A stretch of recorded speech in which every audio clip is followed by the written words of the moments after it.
Hello and welcome to Season 5, Episode 5. Oh, goodness. It didn't transition.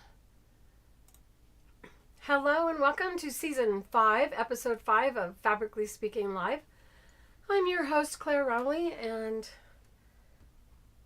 I'm not quite over the bug I've been fighting. So bear with me as I will have to clear my throat and stuff like that. I hope that you're all doing well and feel well today.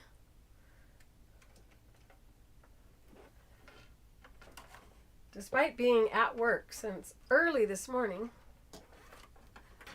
I was not able to get everything done that I'd like to have been done because I am preparing to depart again for a show in Seattle, Washington, the Sewing and Stitchery Expo. So if any of you are located in the greater Seattle area, I sure hope you'll come to the show and hang out in my booth.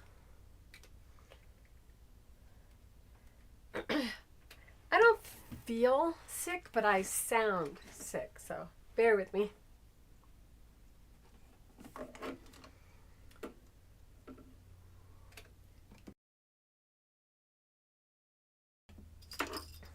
Okay, so last week I printed out this design. The link is in the description below the video if you're watching on our YouTube channel.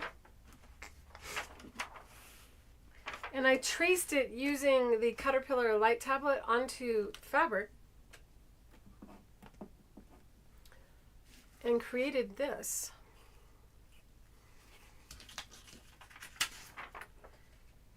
So if you have just arrived at my channel and you're not aware of who I am, be sure to click on the link to the video from last week to know how I got this far.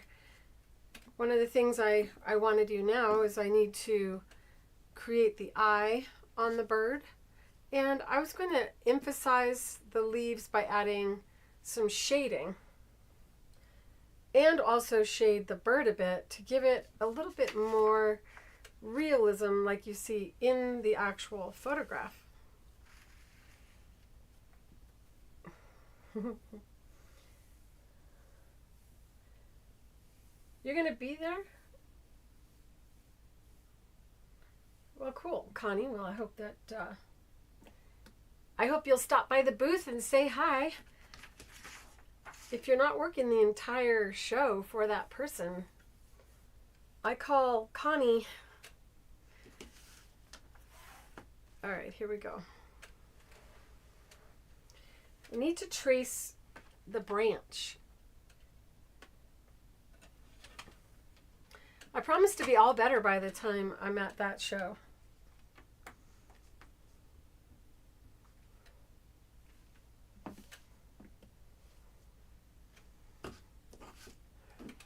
Do you know anybody that is wanting to work the show?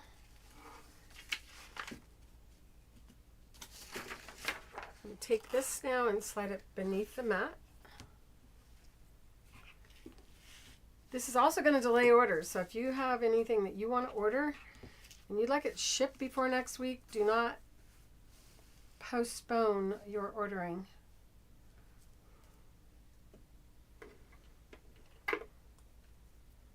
This is a regular machine, Jean.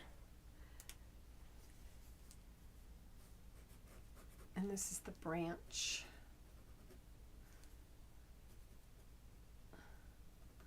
And then the bird's legs are coming down and wrapping around.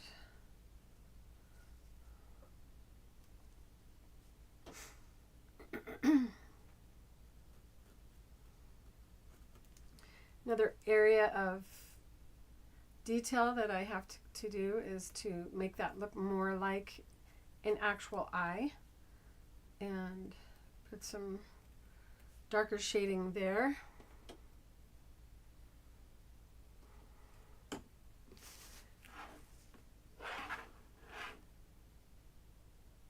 I think that's going to be good.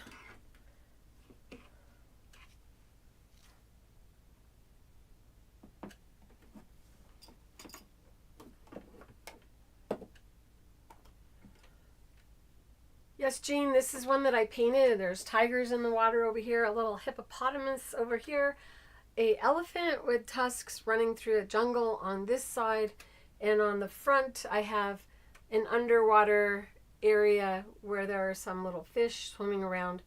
And I also have a, well, I can show you this.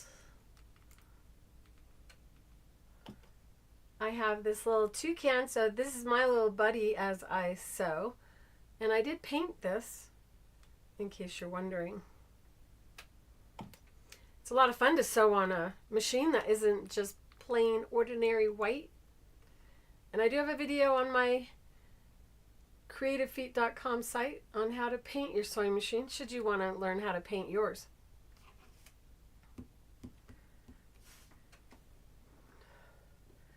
The last thread color that I had on was the dark blue.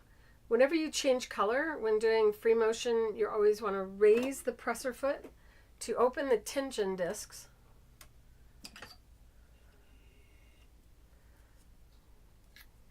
And if you're wondering why I'm still sick, it's probably because I've been making pressers and doing things normal sick people don't tend to do.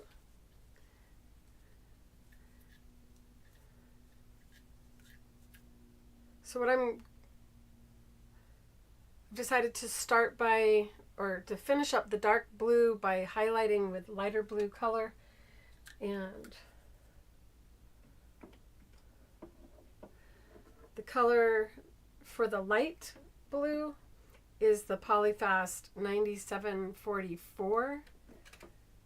And the dark blue is a 2155.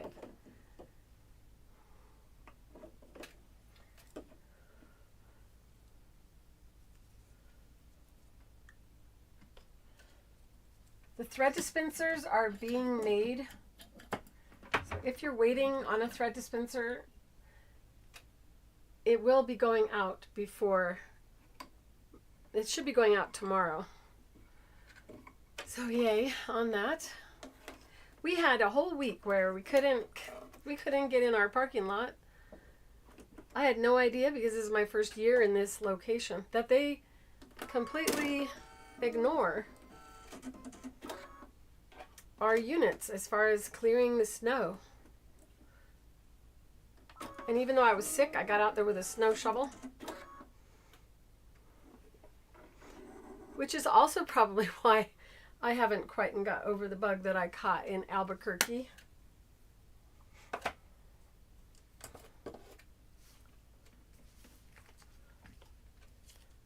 And in the machine I have a blue bobbin, which is fine for sewing with the blue.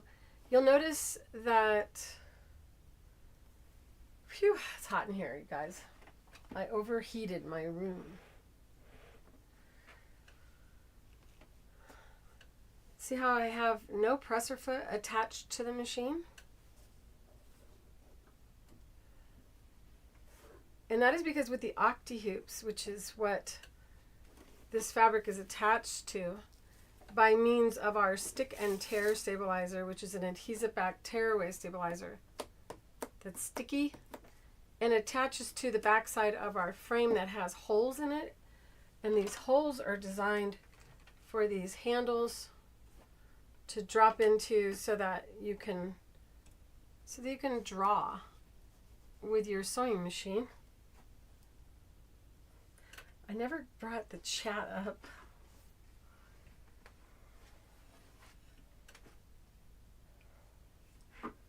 There's my mouse. So if you haven't seen the Octi-Hoops before, they're delightful and allow you to embroider on wedding veils and free motion thread play, as well as free motion quilting. And if I get far enough, I'm going to lay some batting under here and show you how you can combine your embroidery with quilting to create a really unique look. Another thing that I use are these little pillows that we rest our elbows on while doing free motion, because with the Octi-Hoops you're allowed to actually rest your body instead of lifting your elbows while working. Bear with me as I try to pull up the chat.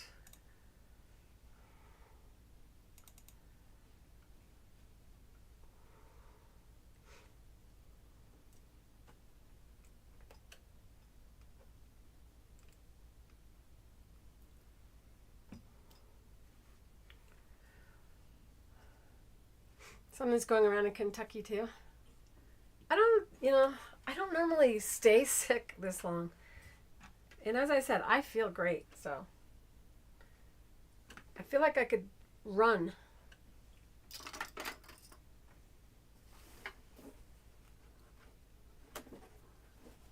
Keeping in mind that what I was doing last was the dark areas of the wings. And now I want to create some highlights and also highlight the head of the bird to give it a little bit of a pop. And also I could go again with an even lighter shade of blue around the eye, depending on how much time we have.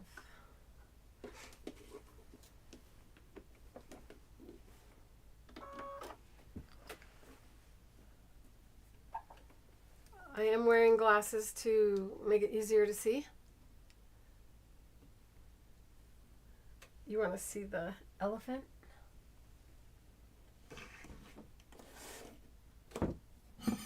Since I have a camera that can move,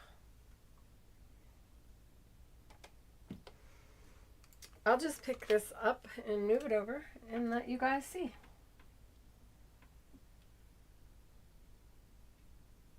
If I can do this without making you dizzy.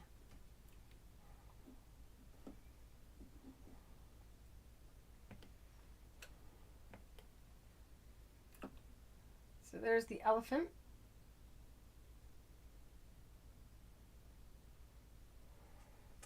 And I'll let you see the hippopotamus.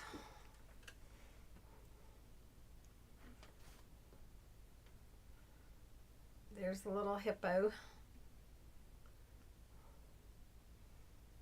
And then on the other side, and the machine needs a little bit of touch-up paint from traveling a lot.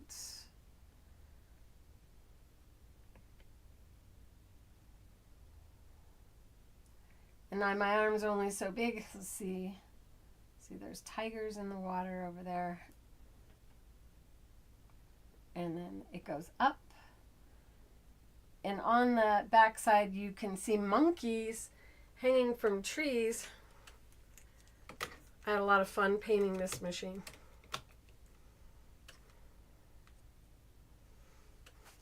Cool, right? Yeah, I agree. I think it's a lot more fun. I hear all kinds of statements when I'm at shows with the machine though. People go, oh my gosh, how do you sew with that sewing machine?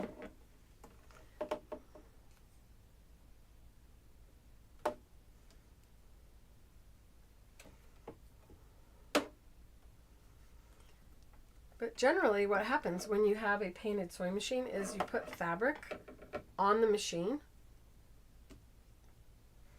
and then all you see is the fabric, not the machine.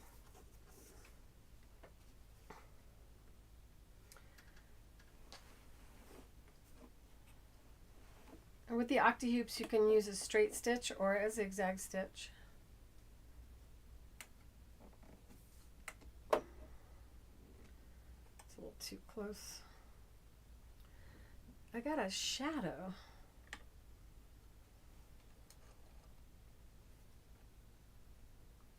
But the colors look pretty good on there today.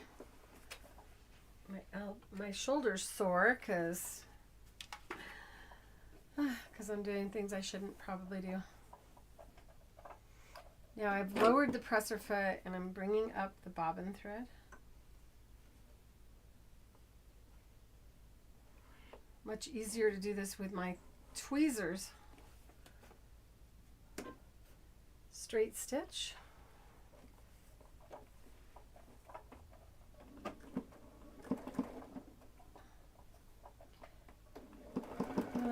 Just stitch away and go ahead and cut those threads which I would normally do with small scissors.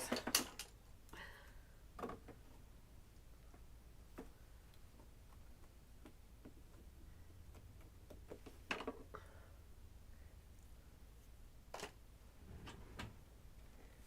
don't know if I'm going to survive doing these shows.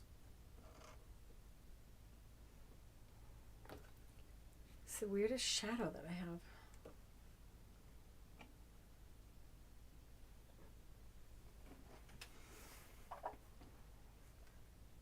Oh, I know what's wrong. I don't have my big screen showing up. Yeah, it's way out of focus, huh?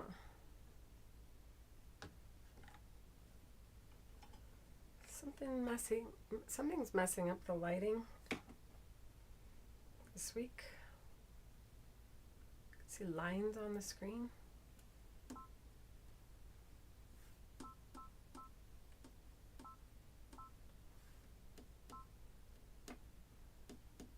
That's the sewing machine light, I think, was causing those lines. Or it's this camera.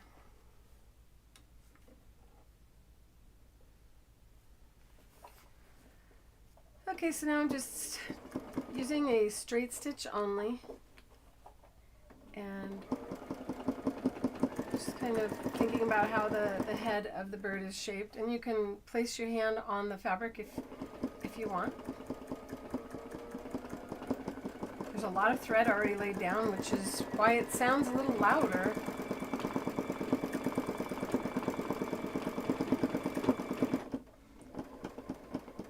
And this is the color that I'm going to use for the bottom of the beak.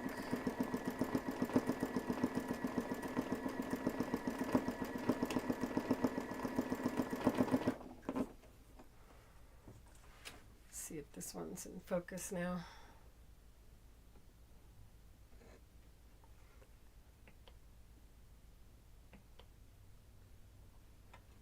Sometimes we just have to say no to this webcam camera.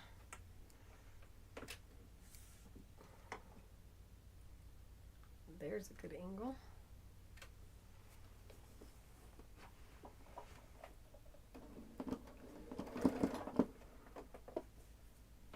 Another area where there's a lighter blue is on the cheek.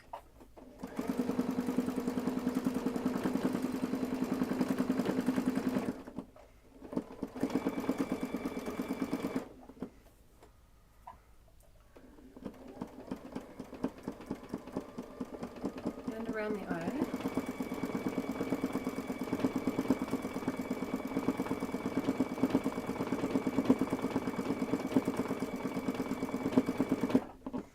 And that eyeball is actually looking like it's lifting up from the stitches going around it.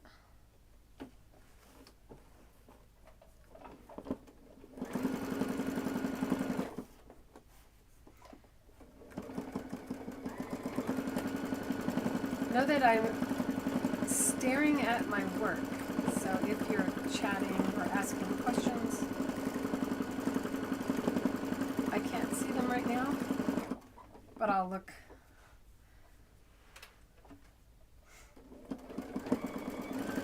I'll periodically glance up. I was using the Satinedge Foot. For that, I tend to be able to look more often.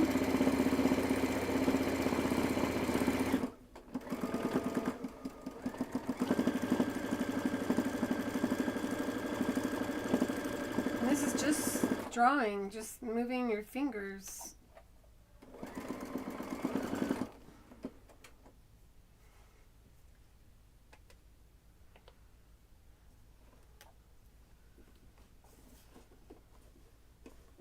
That one's a little bit off.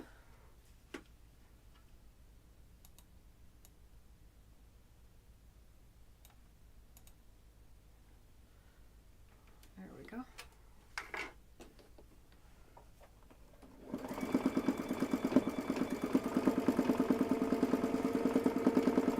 I was trying to give you guys something else this week besides me finishing this up. because I'm working on the Creative Feet Extensive course.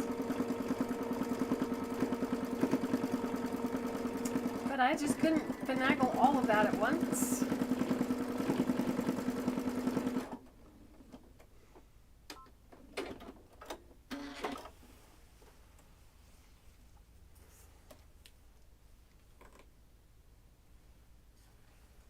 The next color,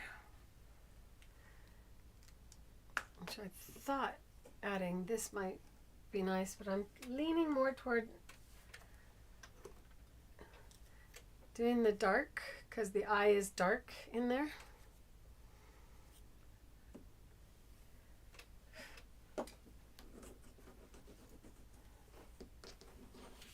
There we go. So looking at the eyeball, I can see that there's light in there. So I'm going to do the light first because I already have it on the machine. Then I'm going to go around and shade a little bit more and possibly do a little white highlight afterward. This is when I wish I weren't so short and I could use a knee lift.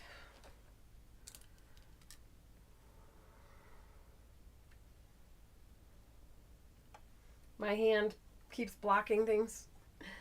It's because I can't remember which camera I'm on. I thought I was on this one. Oops.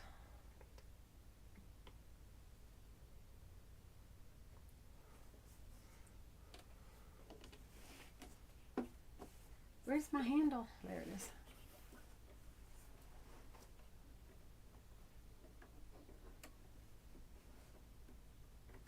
And I had neglected to lower my thread tension. So I am taking it down one number less than normal, and normal is whatever's normal for your machine. Yes, you can still join the Creative Feet Extensive. I'm slower because I decided to do these shows. And I'm sure some people are frustrated with me, but it's a matter of survival.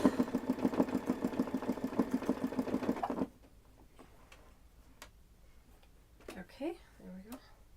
If you need help joining it, I can call you back on that.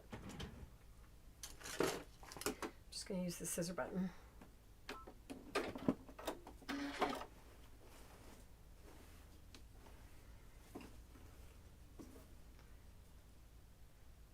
Do you guys get frustrated because you wish you were doing the embroidery? Aha. These are some of my favorite scissors. I should probably add these to our site, the Ginger nippers. I wasn't sure I was able to get them anymore, and I did find a source the other day. You can wear them around your neck. You close them up and they insert, and then you just pull them out when you need them. And they got a really good tip.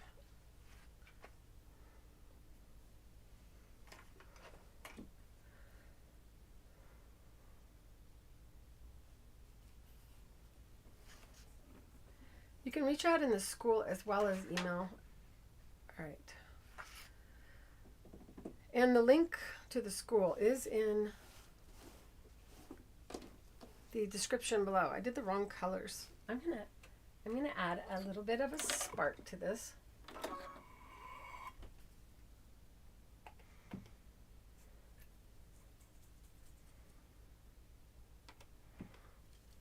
By putting in a parakeet blue is what they call this.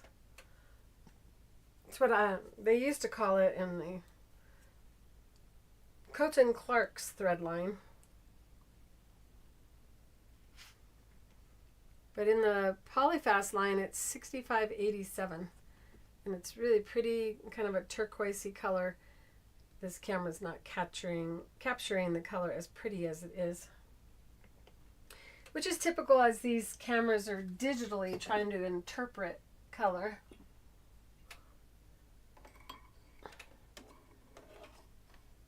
And I go in and take photos. I think I did it last week. I know I took the pictures last week. I may not have put them in the school simply because I went home and went to sleep.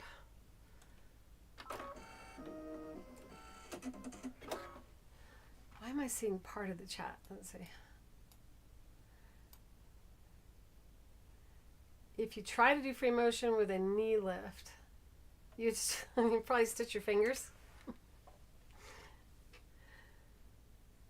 Well, it's harder to stitch your fingers with the Octi-Hoops because you have a handle that you're holding onto and the frame, so you don't have the fingers right at the needle. Trying to get the lighting right. That's because I took lights with me to the show, and I took all of my stuff to the show. For any of you that saw me, you know I had all these little bins all over the place. It was too much. All right.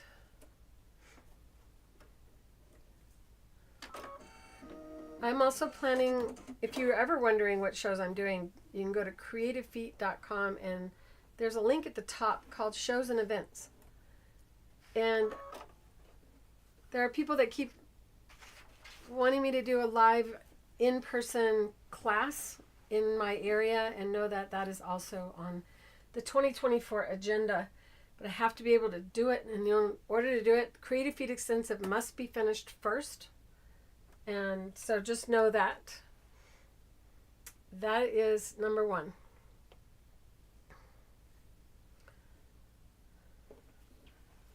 Okay, so now I know which camera is looking at me. I'll switch to the webcam.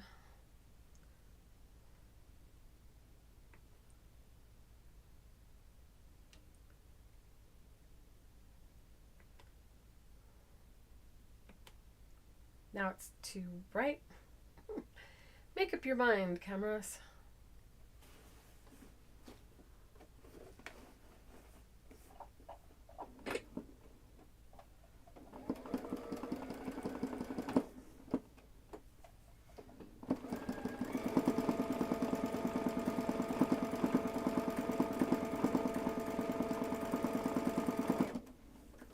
And another little bit of highlight up here.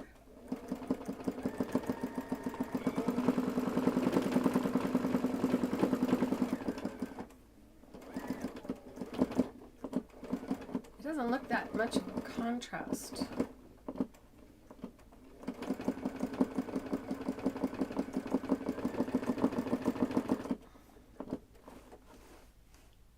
I was going to do some dark.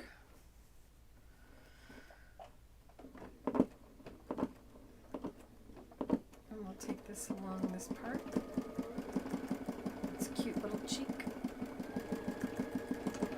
So if you're wondering what makes an embroidery become better, it has to do with adding more shading, changing colors, because especially with bird feathers, they have a lot of different shiny elements to the way the light hits the feather. And the changing of the thread is the most time-consuming part.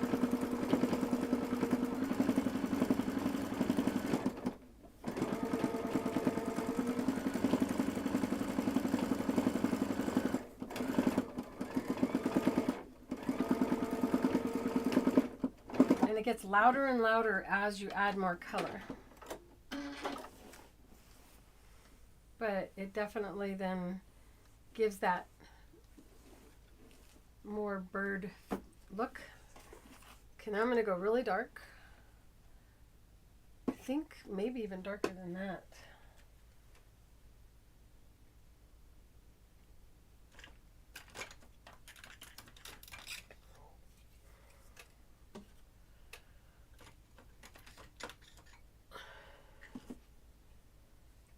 Yes.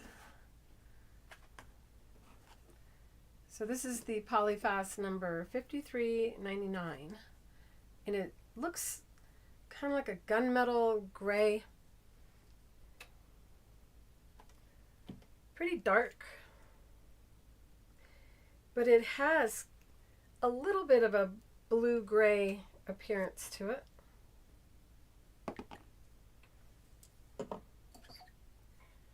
Good afternoon, Susan. And welcome, everyone. If I haven't said hello, I have had my eyes on my sewing.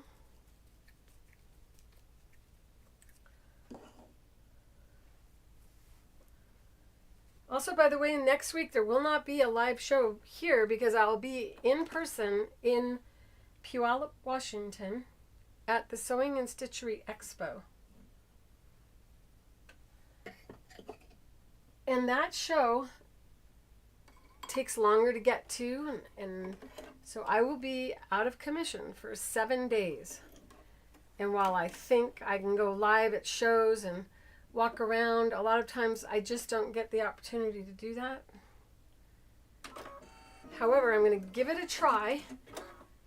They're also longer hours than any of the other shows except for International Quilt Festival, which is in October, and I will probably be at that one as well.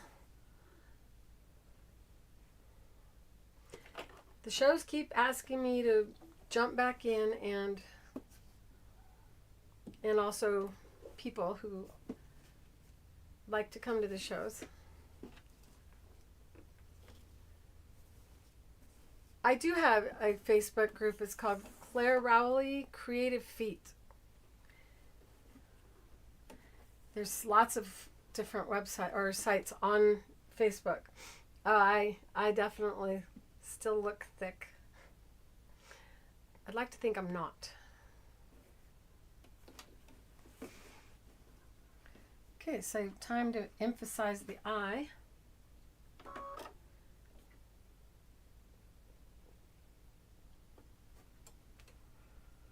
In fact, I'm sure I'm live in Facebook right now. Hello to all of you in Facebook.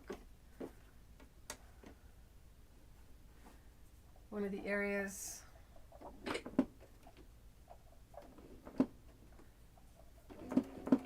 is around the eyeball. So it's getting louder and louder because there's so much thread laid down there. And I am getting my fingers close. I'm pushing down to aid the needle. You might be scared to do that at first.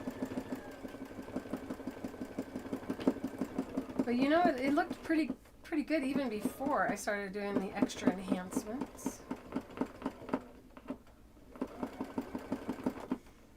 And now to add dimension, I create the shadow below the beak.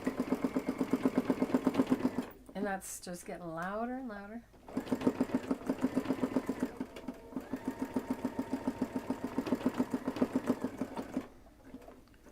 And we'll take it down here because there'll be a shadow down here as well.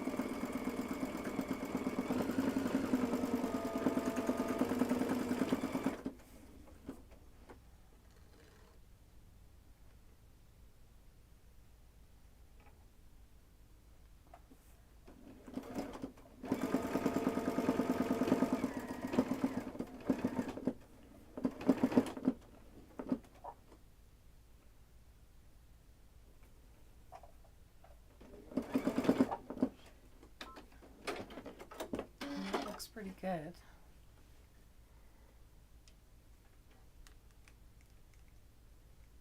Now it doesn't look flat anymore. See how it has more dimension like this? Except for it still needs a little bit of a highlight for the eye. And I'll save that for the end, as I'm likely to go in and highlight some other things as well. But you can see underneath this feather that there's some dark area right there that I need to do. I'll miss you guys as well, but just know that if they didn't make us set everything up now to do a live, I used to just be able to go live and just immediately be live. Now they want me to say where I am, the location, all that. And I work all the way through the night sometimes just to keep up with what we need for the shows.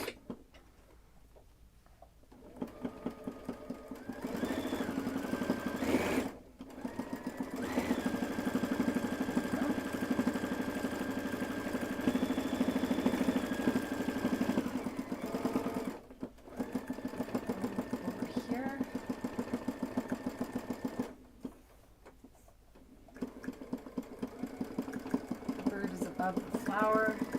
This will push that petal back.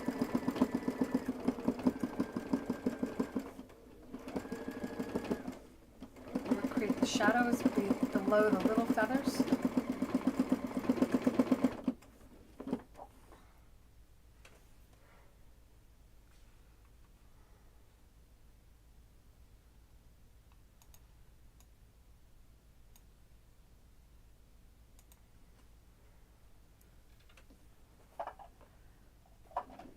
This feather overlaps.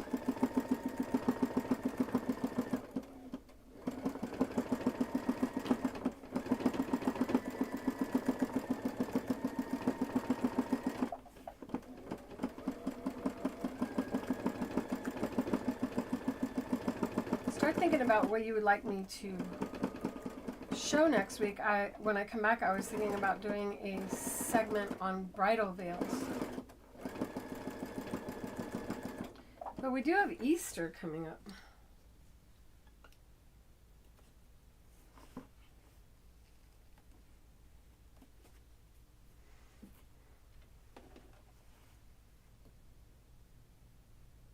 All right, I'm going to take this and do the shadow on the branch with this.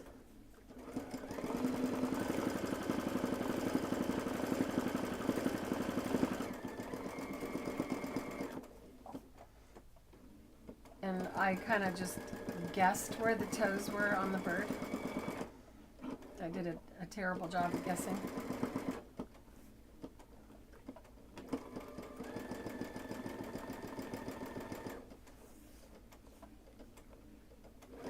So the toes aren't even going the right direction. Most people won't notice something like that.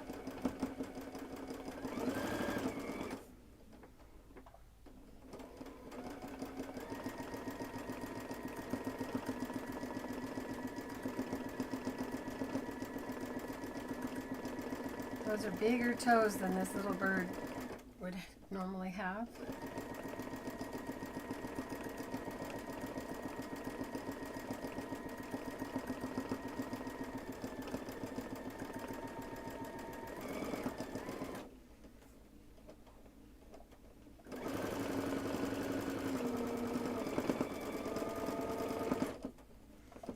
I'm just going to add a branch even though it wasn't there.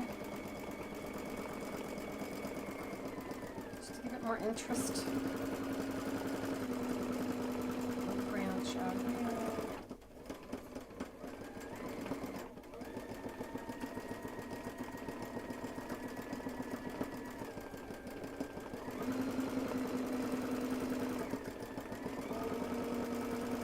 This is the fun part when you aren't scared to step out of your comfort zone.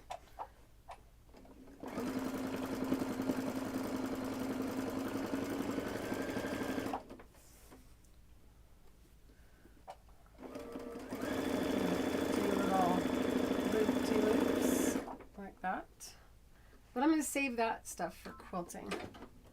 If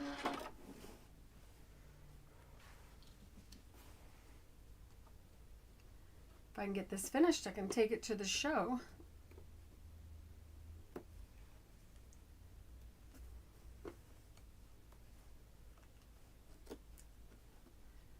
So if you want me to get these Ginger nippers, is what they're called, in stock, give me a thumbs up. Or say nippers. It's a funny word. I missed this one area of shading that I think will really impact it. I feel like we're in the dark.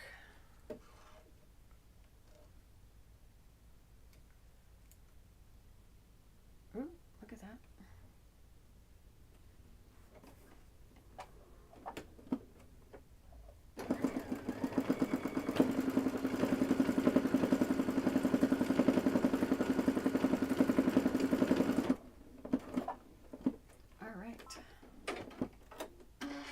That look more realistic now? What time is it?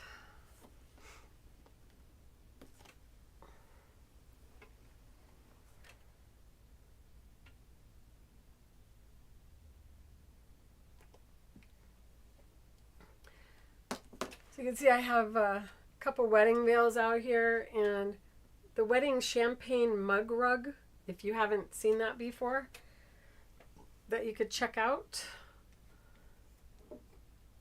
Easter stuff. I did start an Easter placemat pattern last Easter, and I didn't finish the actual designing of the pattern, and I was thinking maybe it's time to do that. I did film a bunch of the steps too. I just need to edit that video, except for it was at my other studio, so I don't know.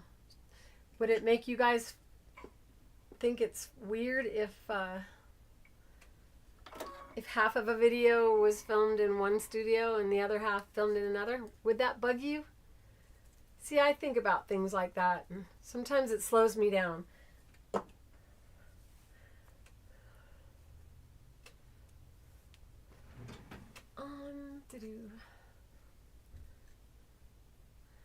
Maybe this is too dark. Is that too dark for the branch? Ah.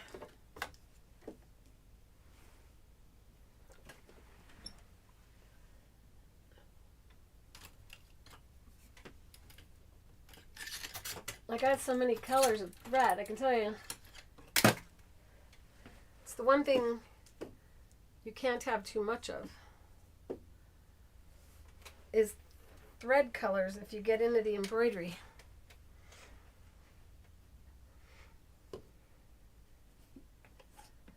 So I'm thinking the bird feet in the picture, they made them almost the exact, well, it's not a photo, or it's not a drawing, this is actually a photo. So the bird's feet almost are the same color as the branch.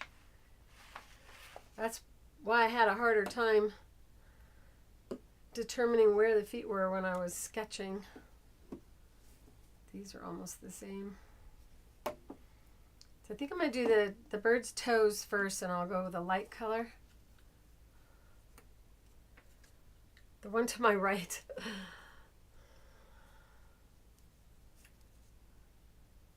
It wouldn't bother you guys, that's good. Because I started filming the extensive, and I look so different now.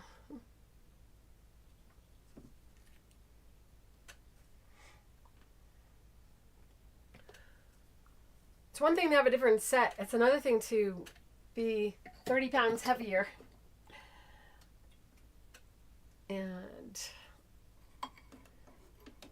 so I feel like some videos just are never going to be seen. And I've gotten so much better at filming. Yay. Having all these camera buttons working so much better than before.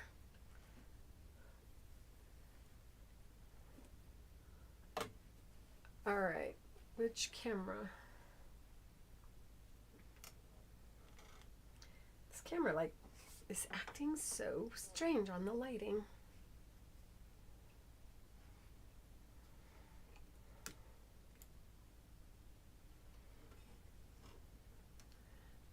I have a couple lights that are not on that are usually on. That's affecting this. So I'm getting a shadow where I don't normally have one.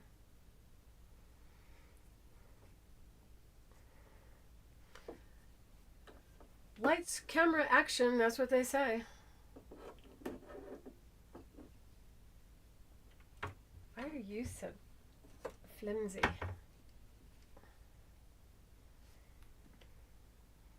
That better?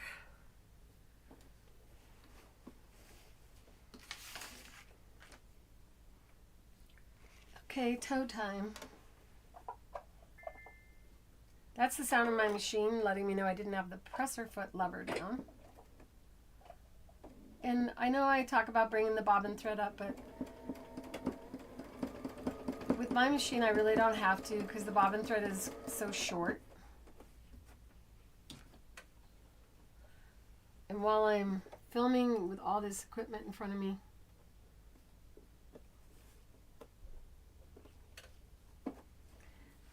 So I just don't always bring it up so you don't have to watch me fiddle.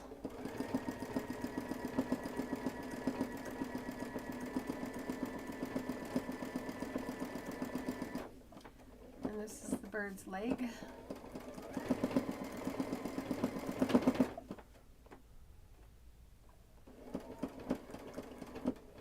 Now I'm going to hop over to the other one.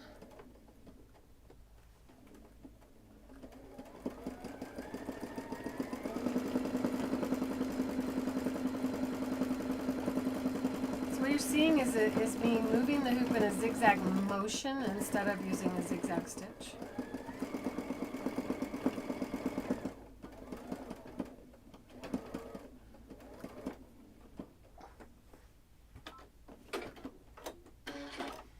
Changing that thread. Time for the branch. Hello, Mary, Amy, Crazy Crafting. I can't remember your name. I try. I was hoping to have some more new people here. Lyra is a new name. And JJ. Hi, JJ. Whoops. See, I can't read this one. Too small. That one's really far away, and this one's itty bitty.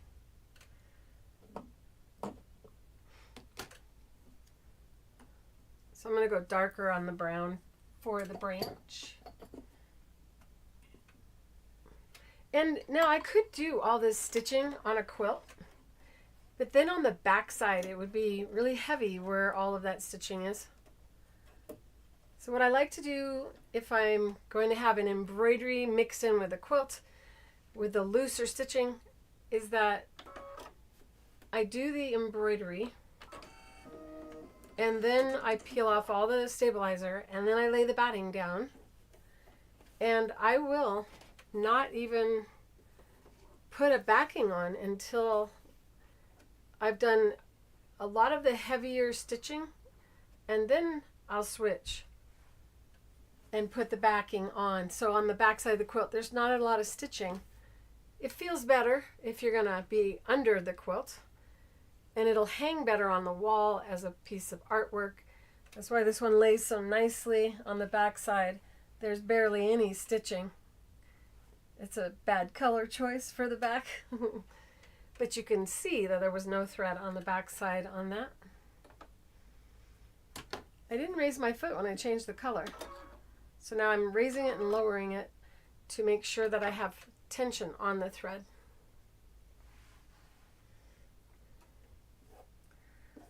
Wow, look at that. It's like the best it's looked all day.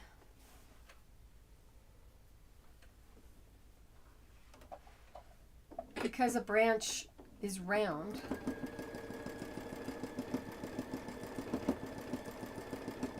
I'm going to stitch across.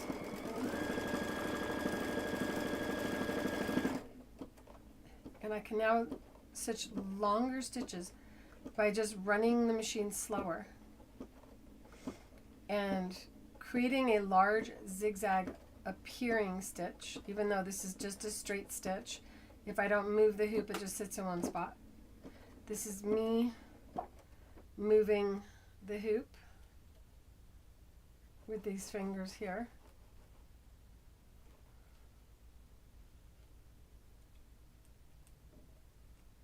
Shouldn't have moved the camera. It was really nice. So I'm just swinging in a zigzag motion. This also creates a different appearance than the feet of the bird. So it'll be easier to identify that this is separate. The way the light will hit the quality or the cut of the surface of the thread, it'll be more evident when the light shifts on it.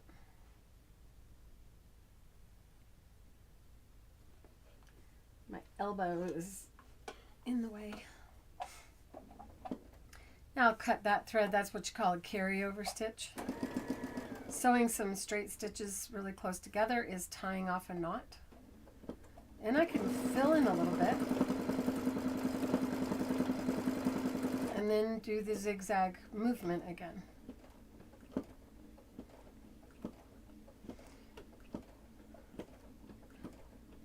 This is also what I did last week on the leaves, and there is a leaf I did not do last week, so I have to complete one here.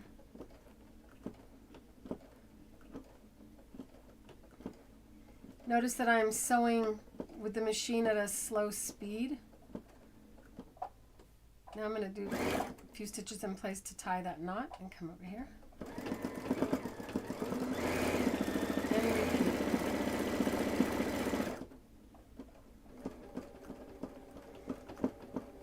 If I don't talk, I can do this faster. But I'm teaching. Now I'm changing the stitch direction for this little knot in the wood. And in this area I'll sew in straight stitch circles. That will change the lighting on it. I could switch to a zigzag stitch that got a 3 width. I forgot to switch to a zigzag stitch.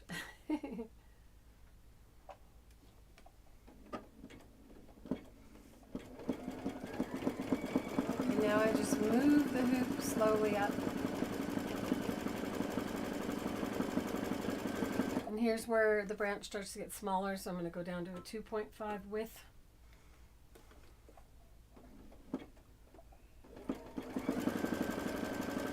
One of the benefits of the Octi-Hoops is that without the foot you can see to make these curves. Now I'm taking this down to a 1.5 for this little branch here. Moving the hoop really slow, creating a satin stitch. And then back to the straight stitch and tie that knot.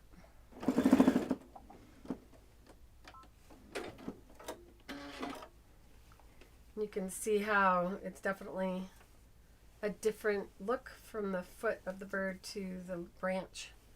And I can go in and highlight that as well, but we're limited on time. I'm going to show you how I did the other leaves and then take this out and move to quilting. How many of you have tried Free-Motion Quilting before?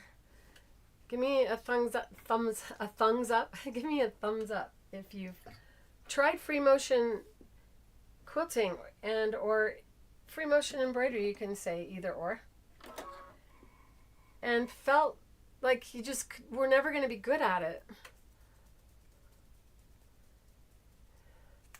Hi Mary, this is another Mary. We have 2 Marys in here today. I'm so glad you found your way here today as well.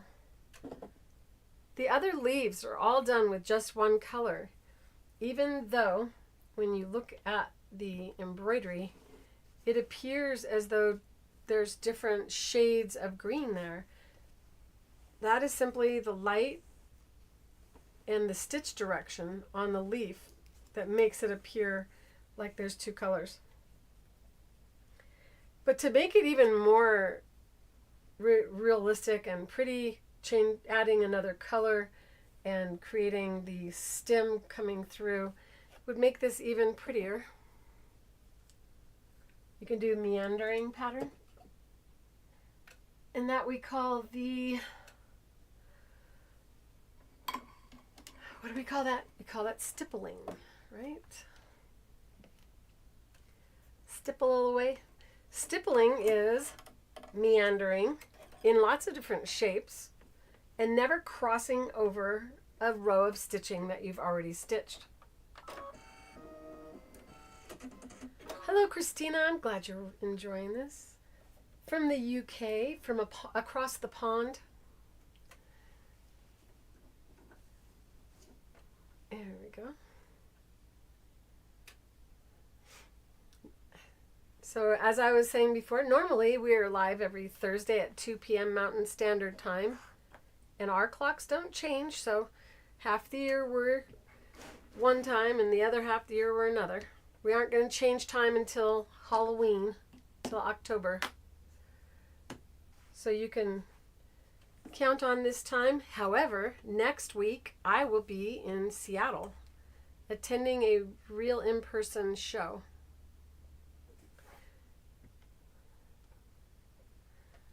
And this is the Octi-Hoop that is holding,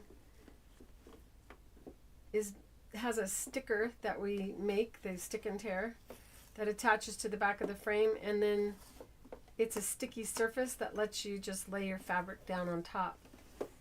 It is a unique shape, the shape of an octagon, and it makes it stronger so the fabric doesn't get pushed in or start to get gathered up within the tension of the stitches. And we have these little holes, and you drop this handle in, and you have a hole on all 8 sides of the frame, so you can find a position that's comfortable for you. And then you rest your elbows as you sew on the surface of your table. And this is a free pattern you can find inside of my YouTube channel in the community area, and also inside of my free online school, Create with Claire Rowley. You will find this, I call it the elbow pillow, the bolster pillow, and you can use these for any detailed handwork where you put your elbows down a lot so you don't injure the soft tissue on your body.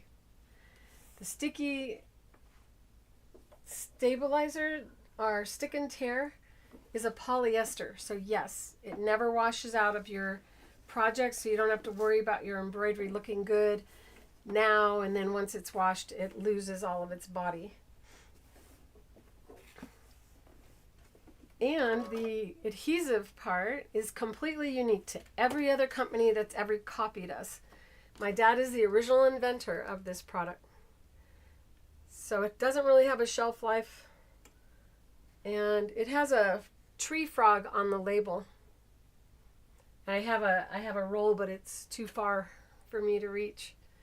If you look at creativefeet.com, you go under products, go to stabilizers and batting, and you'll see each one of our stabilizers has an animal connected to it, or that you can remember, and it's the one with a green frog on it.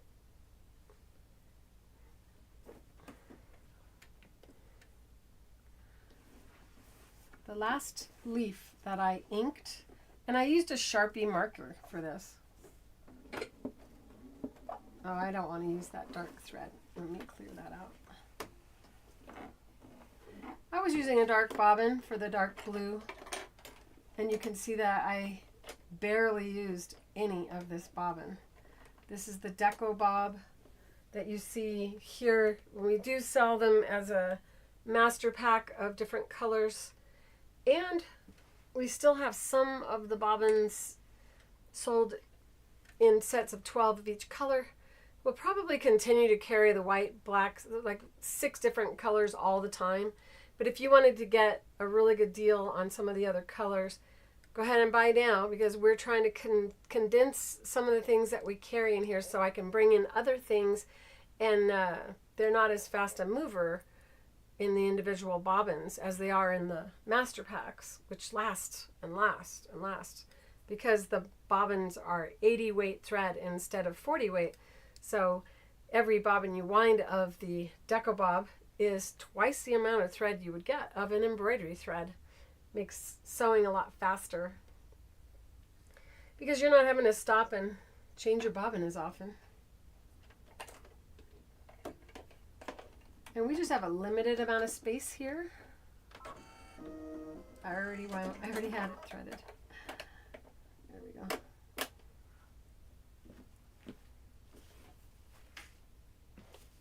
This is the back side to help you understand this stick and tear a little bit better, so you can see that the thread from the top has covered up or swallowed up the stabilizer.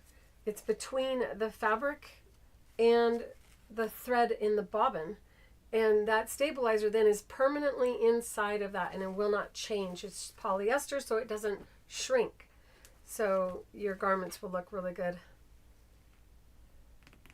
And the sticky on the hoop part,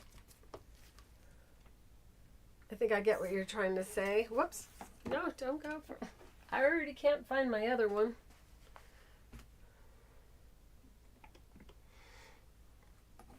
Our hoop is engineered for this sticky stabilizer to attach to it and then be clean. So if you don't leave it on your hoop for months, you shouldn't have any adhesive remaining on the hoop at all. And you're able to reposition to make it tighter should it start to loosen up on you.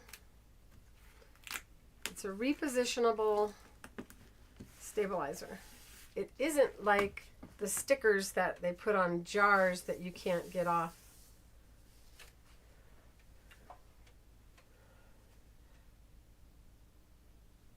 Okay, I'm like, what am I looking at? I couldn't tell which camera I had on.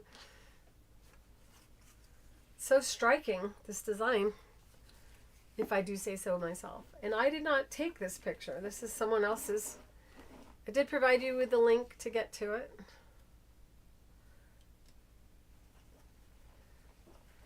So back to stitching the last leaf on this.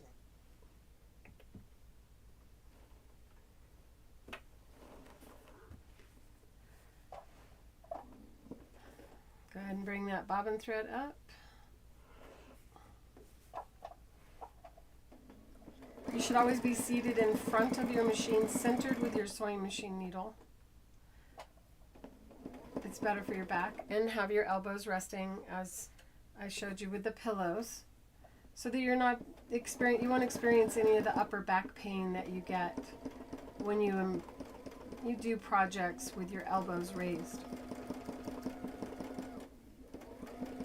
First thing I do is outline. And now, last week I showed how to do this using a straight stitch and a zigzag stitch. Using a straight stitch, you draw, and it doesn't matter how you position the hoop. But if you use a zigzag stitch, because the needle will be swinging left and right, well, then it matters how you position the hoop. I'm going to go ahead and select a zigzag stitch at a wide width, lowering my thread tension 1 number less than normal. Now my needle is going to swing, and if I'm not pointing the correct direction, it's going to look funny. So having a line drawn in the direction that you want your needle to line up will give you a nicer look, and then you can just outline.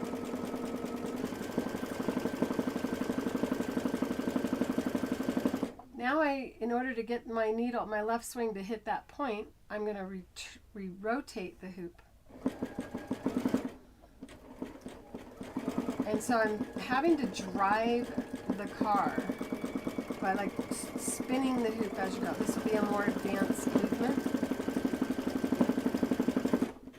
And for this other half, I'm going to switch to a straight stitch. Once again, lowering my thread tension. And now I will stitch across.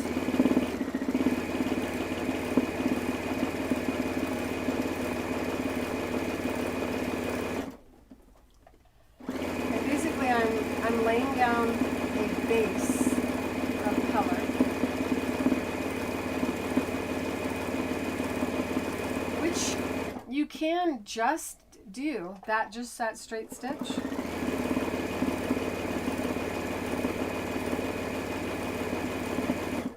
But if I want these to look like a zigzag stitch, now I just move the hoop in a zigzag motion. So even if you have a featherweight or a treadle, you can do this, because this is not a zigzag stitch, it's just a moving the hoop in a zigzag swinging motion that creates this giant looking zigzag stitch.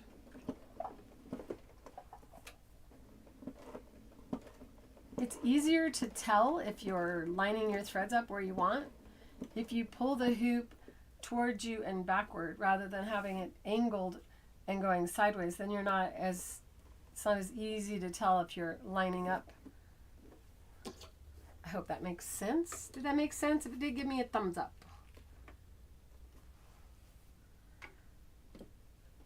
You think you messed me up? You didn't mess me up.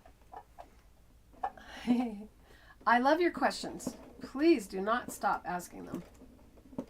Clarity is very important.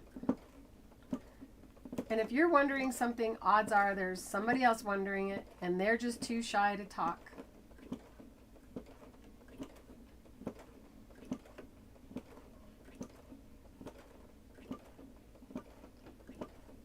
You know that there's no such thing as a stupid question, only a stupid answer. And the only stupid question is the one that's never asked. Because it's just laying there all by itself and no one ever knows the question was being thought.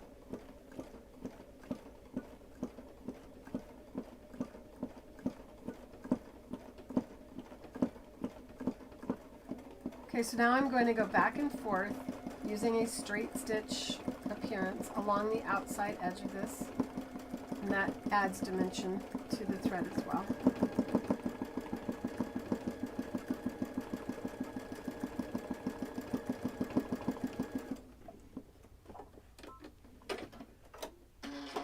So see that, and that's just the same color thread. Now the question is, should I take the time to change another color to do the detail around the leaves now, or should I actually wait, put the batting underneath and allow me to, and then do that outline stitch, which will anchor the bottom and the batting and the top together? And yes, I should wait.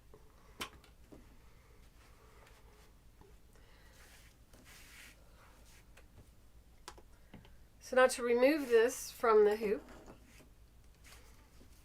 just pull towards you, and this is still sticky, so it's still usable.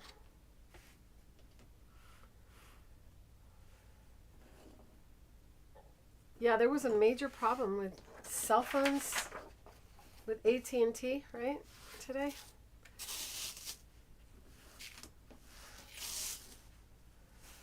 So pulling that. I guess we'll learn more on tonight's news about what happened. This is where I just did that straight stitch, and it's a very vulnerable area to tear. It's likely to loosen up that stitch there, which is why loose little singular stitches should be done without the stabilizer behind it. Notice I'm spinning it in a circle and pulling toward the middle. And now, a piece of stick and tear laid over the top of that.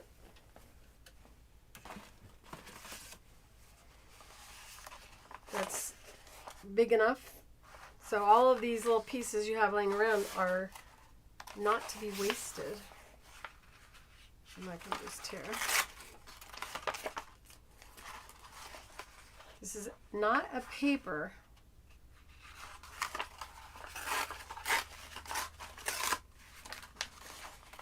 Just kind of making a patch size. And if Ellen is in the chat today, I haven't forgotten this about your trims. I had been selecting them, and then I just been so sick and not able to rest.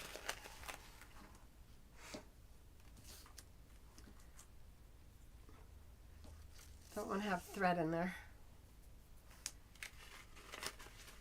And you just lay this right on top.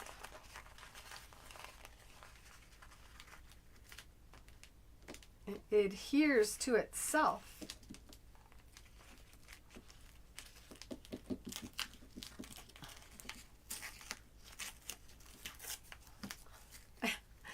I'm stuck.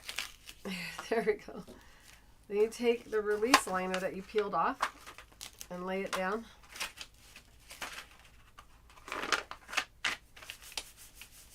and rub it.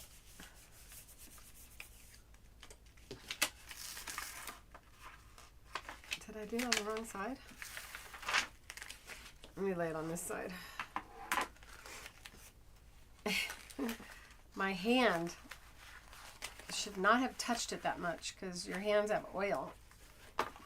There we go. Shiny side down.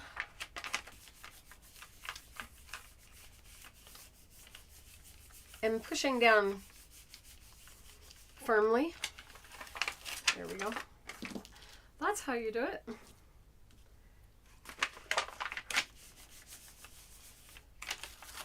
Once you know you have it secure around that area, then you can take, oh my God, I had it folded down underneath.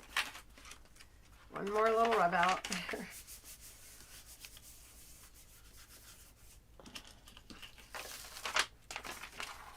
All right, now it's not stuck to the table.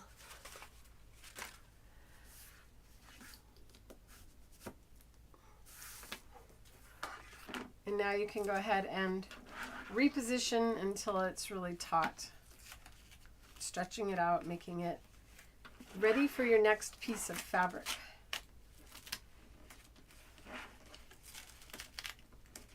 You could also have put more than one piece of fabric in here. Say you wanted to embroider little hearts on baby socks. You could lay a whole bunch of baby socks on top of that. Sock, sock, sock, sock, sock, and draw your hearts. And then after you've completely filled in that whole area, then peel that off. This is now ready for my next embroidery. And you can take and insert your release liner over the top to keep it from getting lint on it, and it's ready to be used. Because I'm going to quilt now. When I quilt, I use a different size frame. Do I have them here?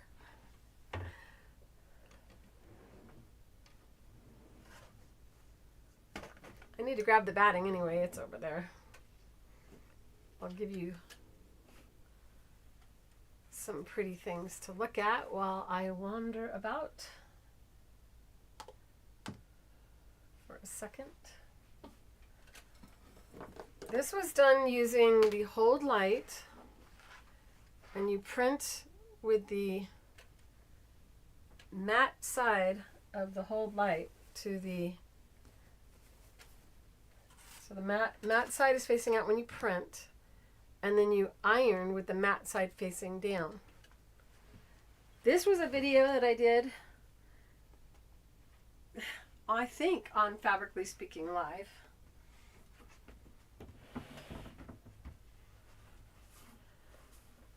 I forgot I had sold out. I grabbed my hoops from my set, took them to the show because we were sold out. And then someone bought my hoops at the show.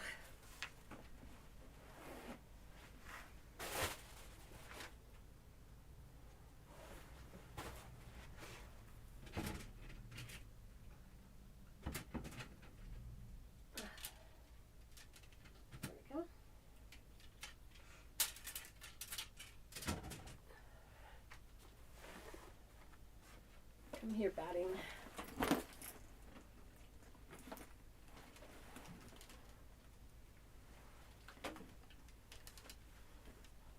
This is my favorite batting. It is the bamboo batting that you find under stabilizers and battings at creativefeet.com under products, and that's the hoops, the different sizes in the Octi-Hoop set.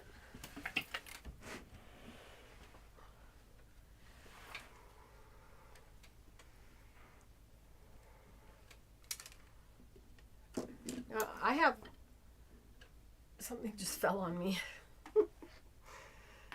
Oh, it's a comedy.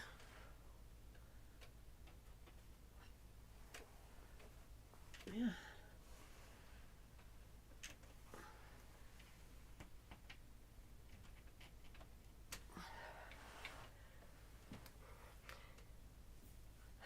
This just fell on me because I didn't have it pushed in hard enough. No, it wasn't the first season. This, I think, was last season. Hasn't been that long. But we can tell by looking in the VIP club because you guys got that pattern.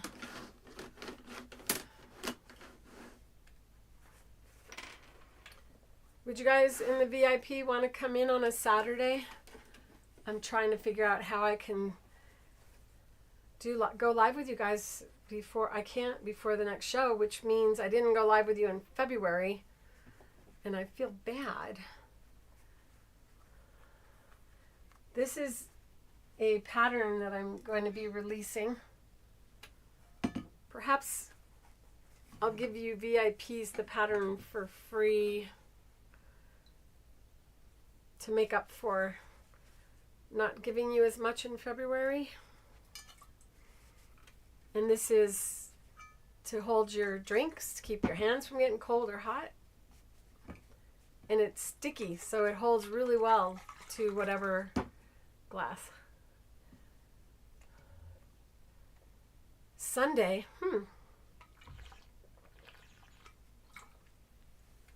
I never think about a Sunday show.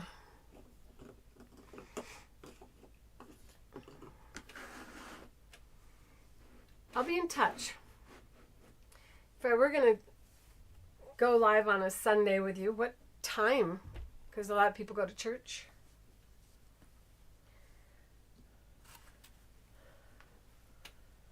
I want to make sure I remove all of the stick and tear.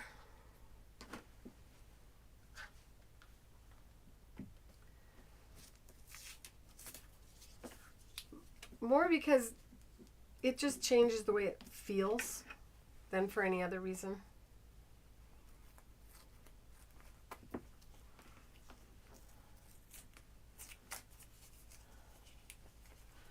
You know, 2 o'clock my time seems to be the best for the majority of people.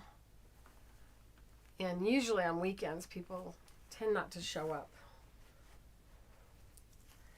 But I'm running out of days. This is a much better thing to do with tweezers. I just don't know where I put my tweezers. And we have fantastic tweezers. Under the tools, they're Appliquick product. Want to make sure you cut all your carryover stitches as well, because that can make it look puckery. It's also a good idea to iron after you've done the embroidery, because we pulled it off the stabilizer, and that can create a look like something went wrong even though nothing did.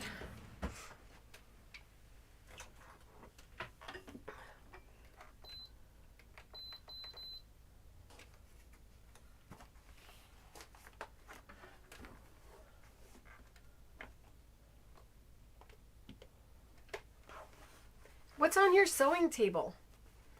What is your project that you're working on? Now, if I do not back this, I could add fabric paint and ink to this afterward as well to create even more interest, which I wanted to do. I wanted to do that, but there's a limit to how much I can get done. 2 p.m. Pacific. So right now I think we're an hour different.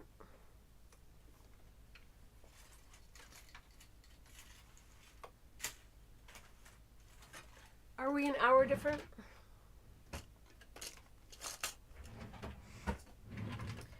By the way, if you're waiting on pressers, I apologize, but I have to,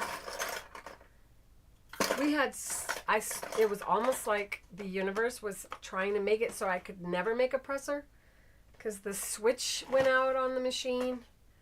I ran it when it was too cold. And we had a freeze. We had first the freeze that everyone was experiencing. Then I was gone for 2 shows, 2 weeks. Then I came back sick and we had a snowstorm.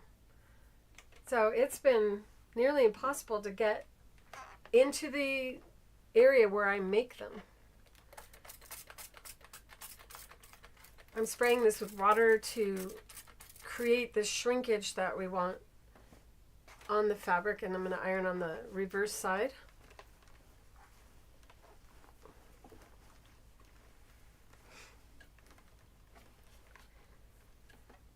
And so if it's not moist, then the fabric will get hot, but it won't come back to its original shape.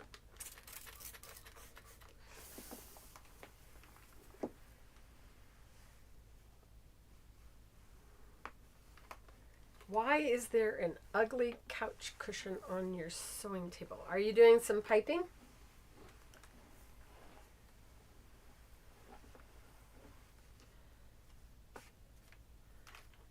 And I found my really good tweezers, so I'm going to show you. Whoops, wrong camera. What I really love about these first is they have a bend in them that makes them really strong without you having to be really strong. And I have an injury to this hand that I'm still nursing. So grabbing is one of the issues that I'm having, or pinching, and these work really well. Once I get this started, I like that they're flat, so you're less likely to poke through the fabric when you're grabbing. And I shouldn't have ironed this until I had removed the stick and tear. It's a lot easier to get it to come up when you don't heat it. It becomes more permanent after it's heated.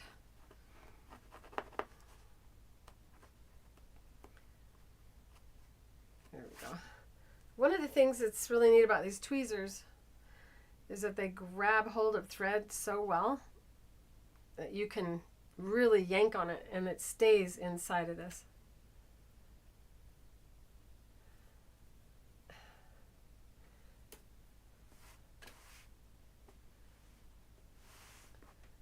Well, now I'm going to have to like read back because I'm wondering what is so funny. Time is it? 3:27. I cut the show at 2 hours no matter what. Got orders that need to get taken.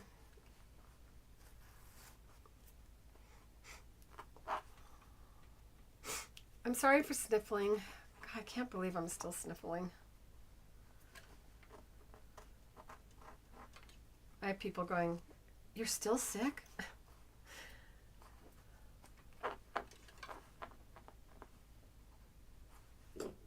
And no, I didn't have the vid, as they call it now. I'm giving up on that. Don't iron before you get the stick and tear off.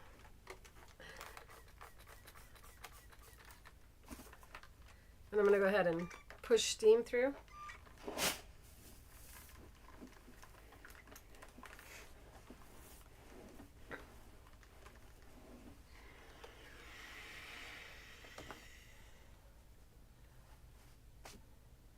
What do you think? Is that pretty?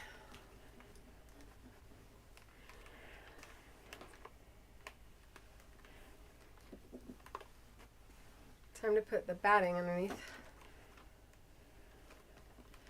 This is printer ink over there, which is partly why I'm going to use some fabric paint on this so that I can blend that in. So one of the reasons I like the bamboo batting is that it doesn't rot and decay like other natural battings. I'm sure it could rot at some point, but it's going to take a lot. And it stretches like your fabric does across the bias. It stretches out and comes back to its original shape. So it makes a beautiful quilt. It feels good. It drapes nice on the bed. And I used my really good scissors over there yesterday. I asked what you had. Oh, yes. I figured that was the answer, or why. I was just parroting what Amy said. She's like, why is there a ugly cushion?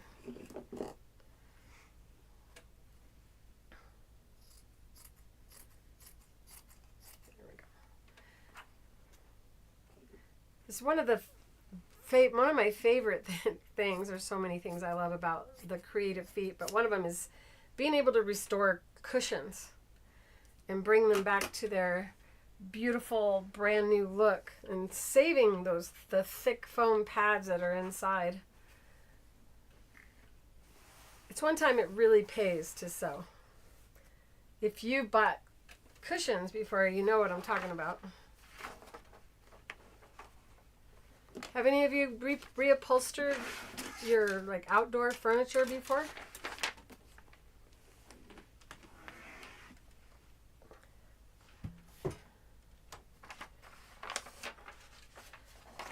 Yes, they're really good for plucking your eyebrows.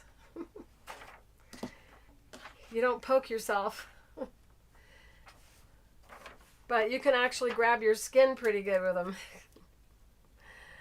So with this, you have the choice of 3 different frame options for quilting.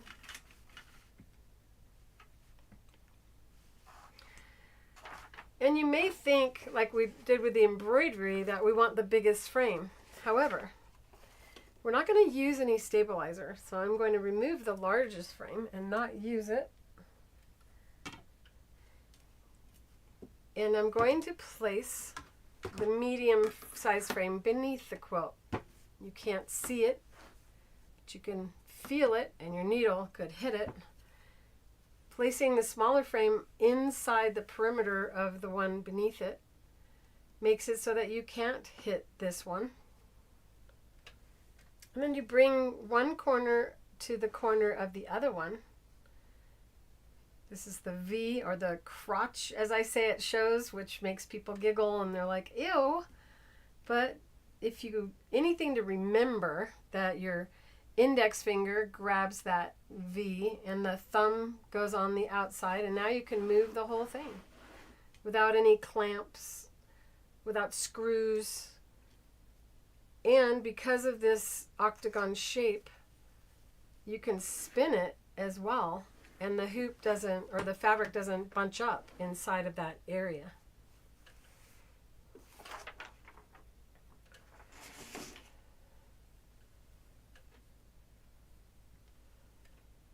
Next, take and place the quilt beneath the needle. And this needle's really old. If you're waiting on orders for needles, we have them on order, and hopefully they'll arrive before we depart. Take and place, once again, take that middle size frame and slide it underneath. Now it just slides over the bed of the machine, so you don't need any extra gadgets. And then the next frame drops on top of that. And I was thinking of going with a darker green, but I feel like that's just too dark. I don't know. Yikes. Just pay attention to what you're doing. They're certainly safer than any other tweezer.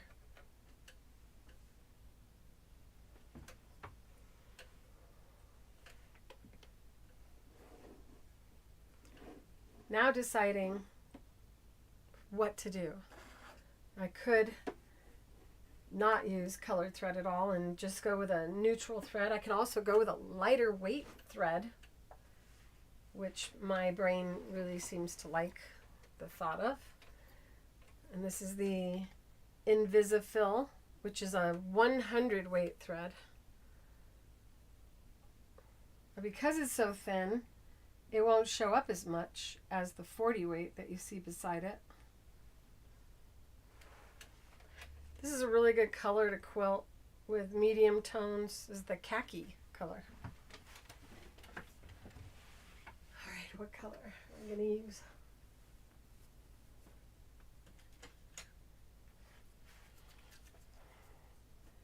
And this one is similar. What number is it?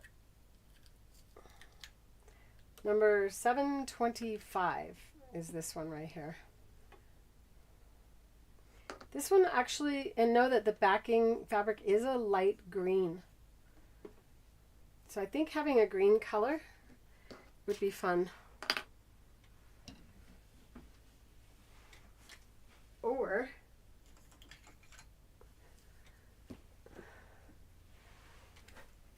help me pick, you guys. This one's more of a match to the tone of this fabric. Like the camera all of a sudden went, no, we're going to look dark all of a sudden. Left or right? Or you can do light or dark.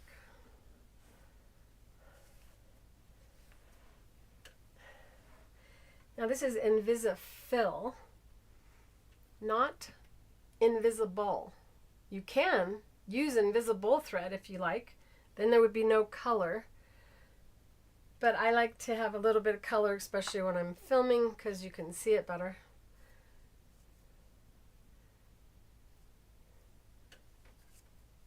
So sometimes invisible is nice for quilting. If you have a lot of different colors on the fabric and you don't want to take away from those colors, and you just want to get everything anchored so that the quilt sandwich stays together. We don't want to take away from the bird. This is really lightweight, and because it is, it's going to show up on this color but not take away from the bird. And it's number 601. It's a very, very nice color. I think Wendy really likes the same greens I like. So, pretty sure it's Wendy. Ah! God, my hands look so dry. I have had dry hands the last few days. I don't think I'm drinking enough water. Did I ask a question? Oh, too late. Now this thread is so thin that I can switch from the larger needle and go to a smaller needle. I'll have a smaller hole if I do that. If I can find a needle quick, then I will.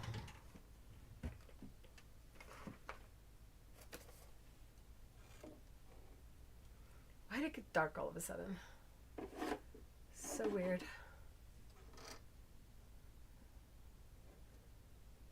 It's a very strange camera. See if I can get it to not act that way. There we go.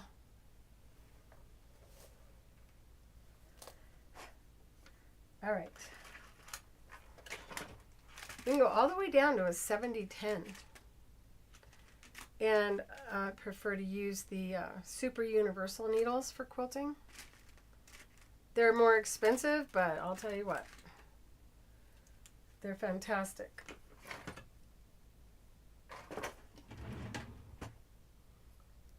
I do have it.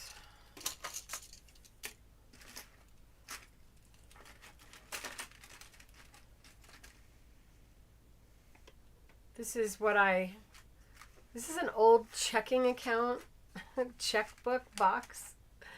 And that's what I keep my needles in. And I have them broken down by universal. Then I have double needles and twin needles, leather, and jeans to make it easier for me to sort through. So if you've thought that you don't need a lot of needles, know that to get the most effective, the most professional look,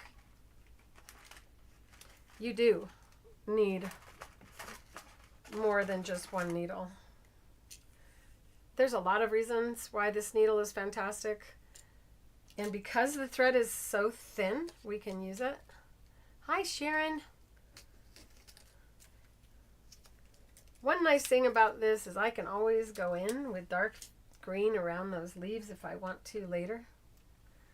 But I'm going to stitch around the perimeter and do some outline or outside stitching. Fill-in stitches is what it's called. Or on a quilt, it's fill-in stitches. Oops. On embroidery, a fill-in stitch is covering up an area. On a quilt, you have maybe this beautiful feather look, and then you have an area where you don't want to take away from the feather. And then you do what they call a fill-in stitch, which would be meandering or stippling. Or you can do the little pebbles, which are circles. And when you're out and about in this meandering state, having the thread not contrast too much is ideal. But you can really make an impact on a quilt by changing to more contrasting colors. And I should not have even tried what I just tried. Let's see. To thread using my needle threader with a 7010 needle. It didn't bend my needle threader, but it didn't thread it either. Yeah, it's not going to thread it. And this is when we bring in these little threaders that we have. And you're probably thinking, but the smaller needles when I really need the needle threader. I do with my glasses. Where'd I put them? Oh, right here.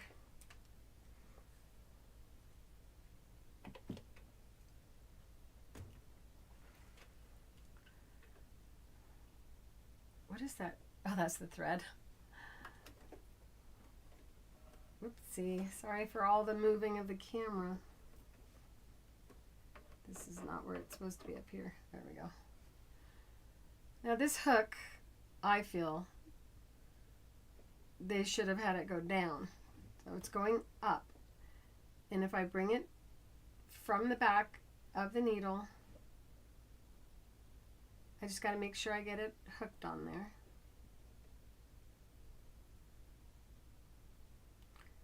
And then you're able to pull it through the needle.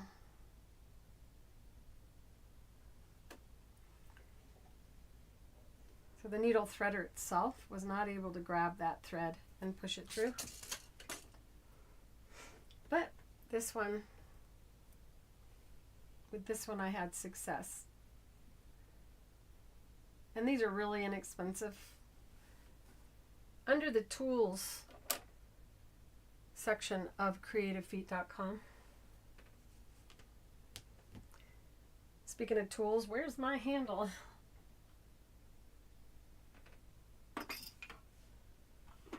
I keep dropping things. It has to do with my hand not being able to grab, and I think I have something and then it just falls out of my hand. Do any of you have that going on with you right now? And at the show I have like 5 handles.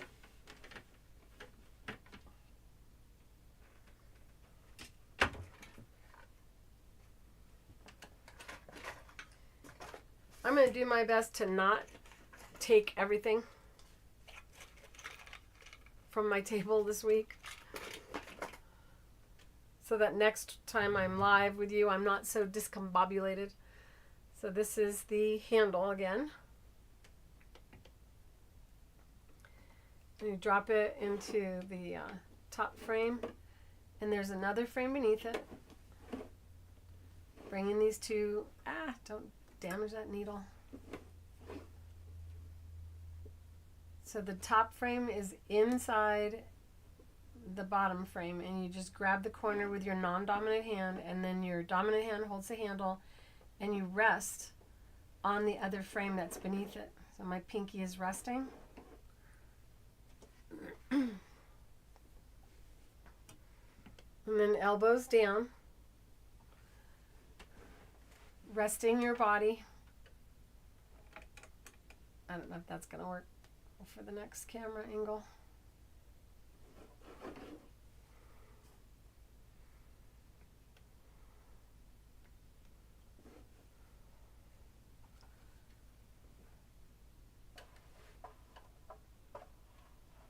Mr. Magoo glasses. That's what I'm wearing. My Miss Magoo glasses. Lower the foot, even though there isn't a foot. Bring that bobbin thread up.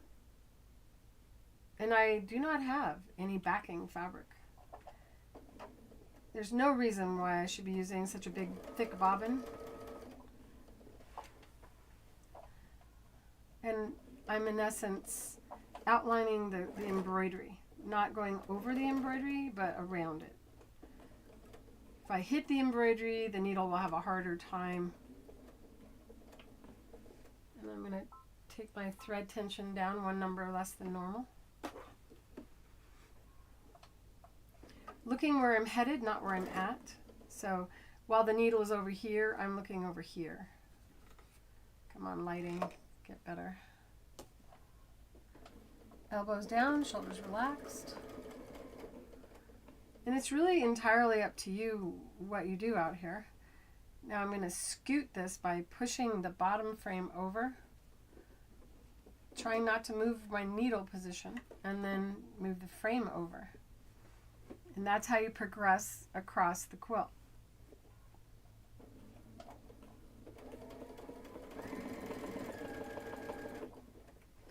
So once again, I scoot this bottom frame over and the top frame moves. And when I do enhance the leaves, I'm going to go in with dark thread and go around those. So you will get your wish on the darker color.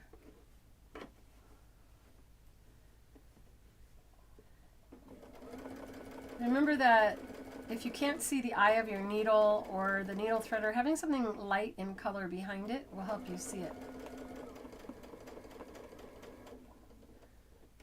So what we're doing first is anchoring the entire design to the batting that's below by just outlining. This will keep it from slipping from any overhandling that you might do. Let's see if I can get the camera to be lighter.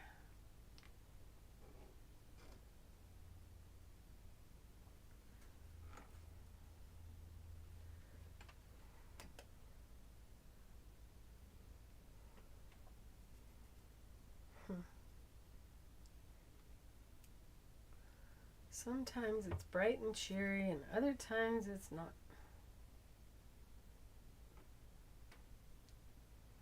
Try this camera. So that doesn't look better.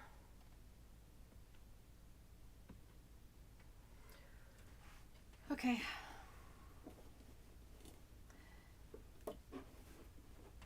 Elbows down, shoulders relaxed.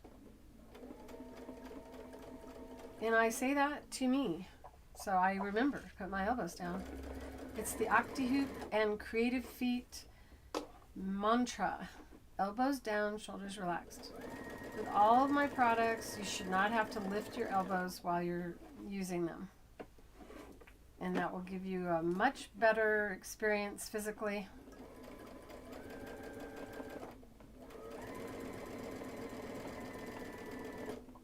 Oh, I have a flower center just sitting there. Oh no, how'd I miss that?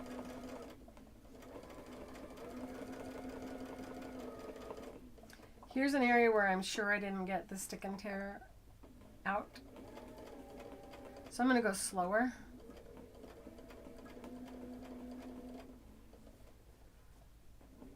And taking my time going around the bird's head because this is where people are more likely to look. And this is simply a straight stitch Know that this entire time I've not lowered the feed dogs. You can lower the feed dogs though. I just forget because it's not necessary.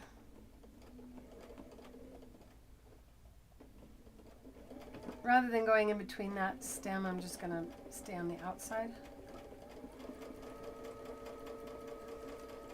And this is a really small needle. This is a 7010, which is another reason to stay off of the embroidery.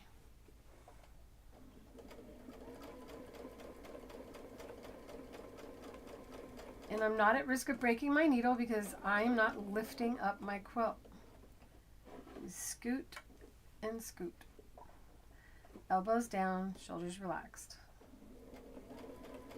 Slow around that stabilizer that I didn't get cleaned up all the way because I ironed before I removed it. And now I'm back to the beginning. That didn't take very long, did it?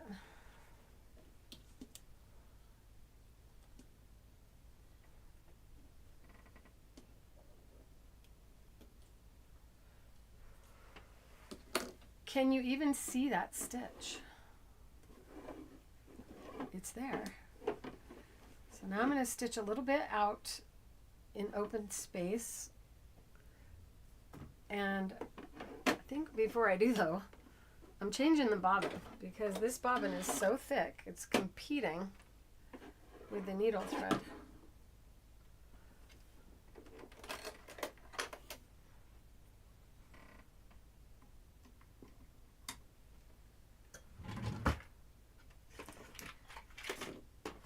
Better to use the Deco Bob or another Invasifil thread. And with my Miss Magoo glasses, I can see the thickness of the thread.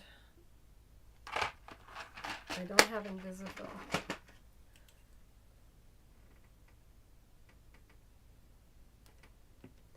So I'm gonna go ahead and grab from here. Because we're quilting is why there's no stabilizer. No stabilizer needed either.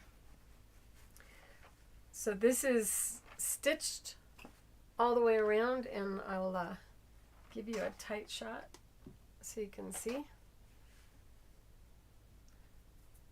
That lime green color is the stitching from the bobbin. And because it's so thick, it can come up to the top. So I'm going to go ahead and just use a white. And this is the 80 weight. So it's not going to compete so much with the top thread. Ideally, go to a 100 weight and match the Invasifil, which is so thin.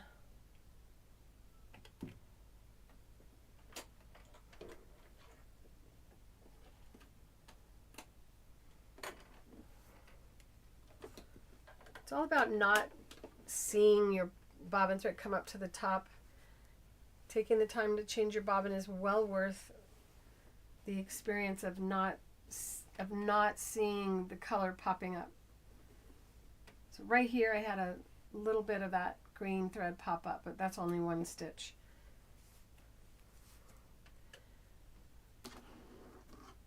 Take and place that medium hoop beneath.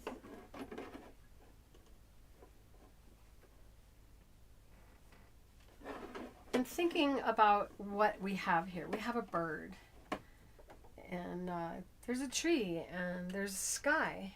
So if I use a stitch design that kind of looks like the movement of the air, I think that would be pretty.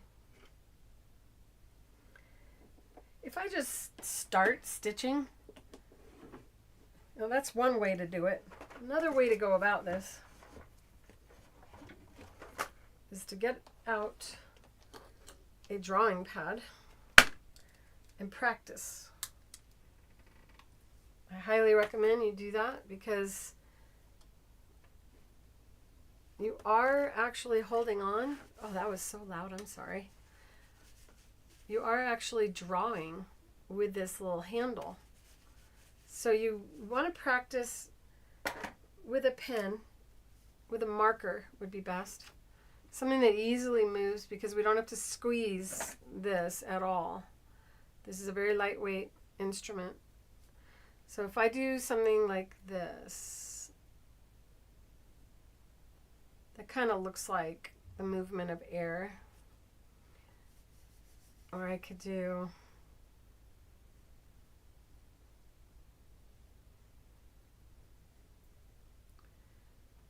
I'm pretty sure one of you really likes the swirly whirlies.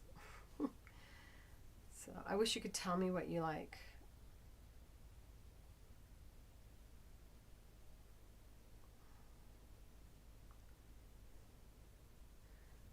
So what we're trying to do is not that. We don't want to cross over. We want to be able to move across without causing... See, that one's a lot easier to move across.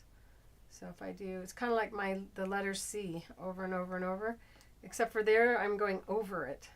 This way, if you keep space between it, am I making sense to you? So here the needle's crossing over. We don't want that. We want to have a movement that doesn't overlap. I mean, you can do that if you want, but we're trying not to embroider. We're trying to quilt. I feel like there's a design I do that I like better than that.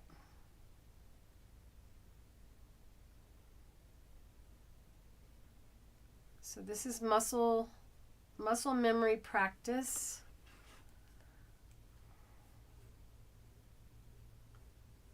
That's easy because I write my name. So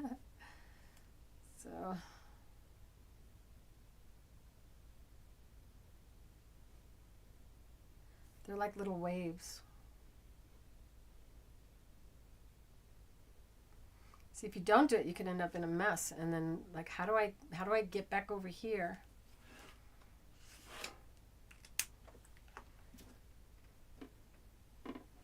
And when you use a dark color thread, then you're gonna, oh, now it's gotten all bright on me again.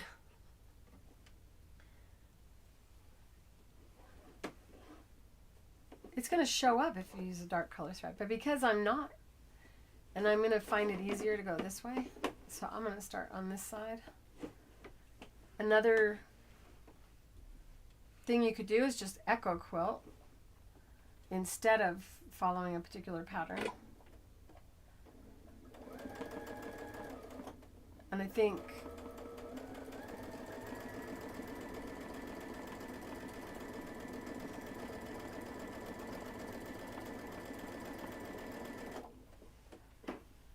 it's all dirty here. I gotta remember that I am gonna do some inking on this. Not today though. I'm at the limit. I'm 2 minutes before the show is over for today. If you have any questions for me, now is the time to ask.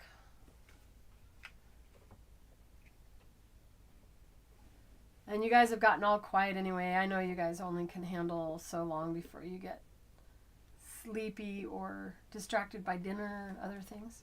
Sometimes I drop the handle.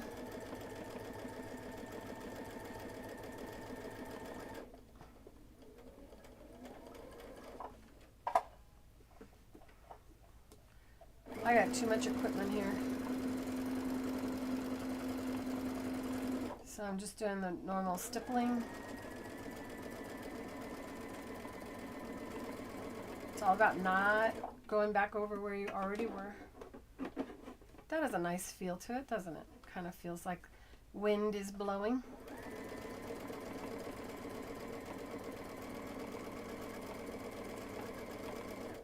So if you don't feel comfortable with the handle all the time, know that sometimes I drop the handle, and it's just you don't want to push down on the frames because then they jerk.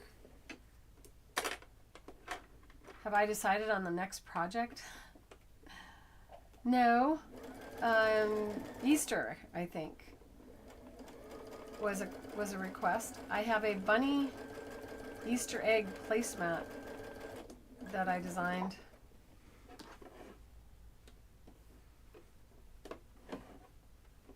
I put the handle in the wrong hoop. It must be time to stop.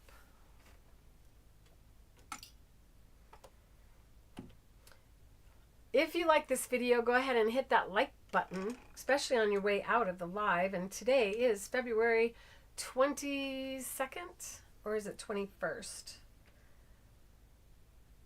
It's the 22nd. I get to see my son next week when I attend the Sewing and Stitchery Expo.